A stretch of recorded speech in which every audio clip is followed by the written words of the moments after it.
Welcome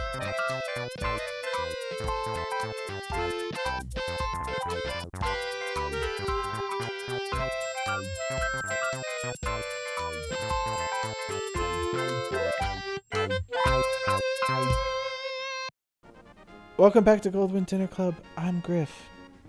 I am Parker, and it's not even a big deal even. Stop making a big deal. Like, everybody thinks you're crazy. It's not even a They say big that. deal even. And it's like not even a big deal. And the fact that you're like trying to make it a deal, it actually, like, I feel bad for you. He's shimmying at me. I love that in A Link Between Worlds, if you use the sand rod, they burst out of the ground and they're wearing red Speedos and they run away embarrassed.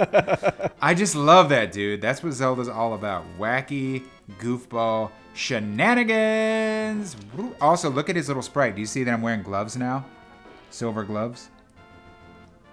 That's attention to detail. Also, your boots turn red when you wear the Pegasus boots. I just love that there's such little attention to that stuff. What does this guy say? Check it out. He's telling you about the ice rod. How much do the flippers cost? I think it's like, I don't know, 500, 600. Are there wallets in this game? No. The wallets? It just goes up. It goes up to 999. I hate the wallets. Not needed. It's an unnecessary, like. The way to get them in Ocarina of Time is to kill Skulltulas, and you realize how important that is way too late. I want to say that if one of your mechanics is introducing a new barrier where it didn't exist before, you're gonna get people mad. You know what That's they do say. in Skyrim that I like is, or just like Bethesda games in general, is they just do incumbency. Ow. So you just like, you can only carry a certain amount of weight, and every object you pick up has a weight. And then so you have to like really decide like, oh, do I want to carry around this like heavy outfit that's made of iron? And you like might abandon it. There we go. That was not pleasant. What do you say, dude? Take some rupees. Don't tell anyone. Whoa, that's enough to get the flippers. And I'm gonna take all of them. This dude, he's laying low. Wow, talking to people works out. It makes you think twice about that MJ card guy, huh? Do you want to talk about the MJ card guy? Yeah, I want to talk about it. Let's cement the legacy of MJ card guy forever, shall we? All right. So, do you want to start or should I? Well, we were working in Hollywood, and we would go to 7-Eleven as like a break every day, just to like stretch our legs, because there was a 7-Eleven like 3 blocks from there, and yeah.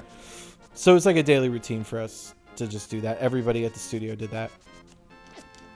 Yep. Message someone, hey, you want to go to 7-Eleven? Yeah, okay. And then you go. Yeah. A nice time. We just like get some fresh air and stretch your legs. So we're almost there. And we are stopped by a gentleman who I think looks squirrely. He's like he's not tall. He's like maybe... He was squirrely. What would you say, 5'7"? He was squirrely. Yeah. He's a squirrely looking but, dude. You know, and he's kind of like... We're in Hollywood, and Hollywood's got a lot of characters. He's wearing a tank top and kind of baggy jeans. Yeah. He looked like Jesse Pinkman from Breaking Bad. Yeah, but tall. That's what he looked really like. Tall. And was he really tall? I thought he was Not taller shorter than us. Not taller than us, but he was tall. So he comes up to us, but he's doing that thing where his like head is tucked down into his neck and he's looking up. Yeah. So he's already has like a menacing, and like that looks menacing. Don't do that. But he like rushes up to us and goes, "Yo, you got an MJ card?" And I'm like, "What?" I didn't know what the hell he was talking about. It took me a while, and after a while, I'm like, "Oh, I think he means like a medical marijuana card." Yeah. I'm like, that was back when you needed a medical marijuana card to buy weed in California. And of course, I say no, and I just keep walking because I'm like, I don't know you, and this is not an interaction I want to have. But Grif, he engages him. He starts talking to him. He's like, oh, well, lovely weather we're having. I'm like, what the hell are you? I just abandoned him. I didn't even wait. I just straight up left him. Yeah, you kept walking. I didn't know what this guy was going to do, but I'm like, see ya. And I just went inside the 7-Eleven and left you because I'm like, I'm not losing my life and I'm not saving yours. Yeah, well, I told him where to get one.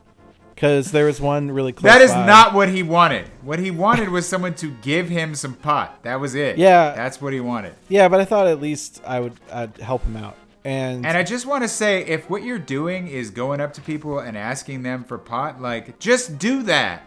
Say, hey, can I have some pot? And then maybe you'll get a little further, but don't. Well, he also, probably had been doing that for a while, and he'd probably been turned down so many times. He's probably just trying new things. And he probably had figured out that outright asking people for pot probably was a non-starter. And he could probably get people like me to engage if he asked, like, a question that someone could help them answer. Honestly, I think he was trying to appear kind of intimidating because there are people who get by in this world, like... But at the same time... by just using an authoritative tone, and it's like, well, they'll respond right. to me. And but at the same time, it was broad daylight. Like we were like out in public, and also we're like two giant dudes. Both of us are above 6 feet. And well, that was it afterwards when I was like, so real quick, just to set the stage again, I go inside and you come back in and I'm like, what the hell was that? And you're like, what? I'm like, you talk to that dude, the guy who he could have stabbed you. You don't know if he's got a knife. You said that I still don't remember saying this, but I believe you. You said that I was like, we almost just died. And I probably did say that out of hyperbole, but I don't remember. You did. All I know is like I know for sure I definitely said you could have gotten stabbed because I say that at least once a day about any interaction. I think Nathan was like, Parker, is everyone to you a perceived criminal until they're not? And I'm like, yes. Why would he stab me? I'm like, do you know how much? I just watch too much true crime TV. Yeah, but everyone is a stab. Who is he more likely to stab? The guy who ignored him and treated him like he was garbage, or the dude who engaged? The one closest to his knife. He was harmless. He just wanted some weed. So we left, and you and I argued the whole way back, and eventually, this is my favorite part of the story. So eventually, oh God, stop. I like that you hit them, and they're like, I'm sorry. Their ears just go down, and they're like, I'm sorry. I'm just looking for my business cards. So we argue the whole way back, and I'm just like screaming. We're having fun too, but I'm like screaming at the top of my lungs at you, and you're hitting me back with the same stuff. And then eventually there's a guy in a wheelchair, and he says, young man, and he looks at both of us, and I'm like, oh, here we go. And my whole argument was, I'm like, you never talk to strangers. What is wrong with you? Like, didn't you ever listen to the PSAs as a kid? And they're like, I'm not 8. I could talk to whoever I want. And so I know this is just classic you and me at this point. But the guy stops and says, young man. And we look, and it's this old dude in a wheelchair, and he goes, he said, humaneness is not the same as humanness. Remember that. And I was like, what? And you turned and you go, don't interact with strangers. We never would have gotten that, Jim. And then we keep walking. It was just such a weird experience, but it's like when I tell people, no, where do you come up with these characters? I'm like, it's literally just me and Grif. That's it. It's just, we're sitting in a writer's room, and I'm like, well, I would do this. And it's like, well, what would Grif do? The exact opposite. Okay, episode written. Done. And yet somehow they don't kill each other.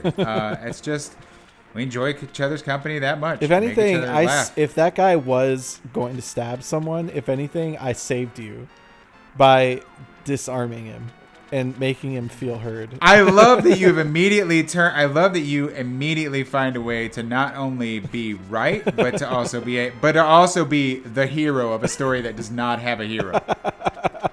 That's you all over. No, I mean, if you think of it, and also I'm the hero. If you think of it, about it like Dragon Ball, like I'm like Goku befriending Oolong instead of becoming like his slave. The only thing this is missing is, I'm pretty sure I saved your life. You're alive today because of me.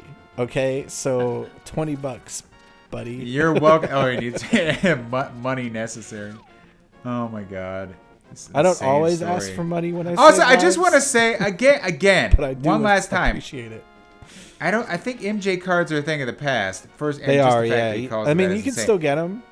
But never they don't approach matter. someone. Yo, you got an MJ card? That's so weird. It's so weird. You know what? Don't approach anyone ever. How about that? Yeah. Well, For any reason. yeah, it was like, I was thinking it was like, because when I first moved to LA, I really wanted to know how to get marijuana because I heard that you could get it there. And so I thought, I was like, oh, maybe this guy's new to the city. And he just wasn't lucky enough to have a cab driver on the way from the He's just a airport. kindly gentleman. Yeah, when I first got here, my cab driver told me. He was just like, "Oh yeah, just like look up online for like a medical marijuana doctor." And Am I going the wrong? You go up one of these waterfalls, I don't right? know. Did I miss it? I didn't pass it. I must have passed it. But yeah, I gotta was just get trying to straight. be nice. Well, anyway, that was another episode of Goldwynn Dinner Club. We'll see you tomorrow. Thanks for joining us, everybody. Hope you got an MJ card. See ya. Bye.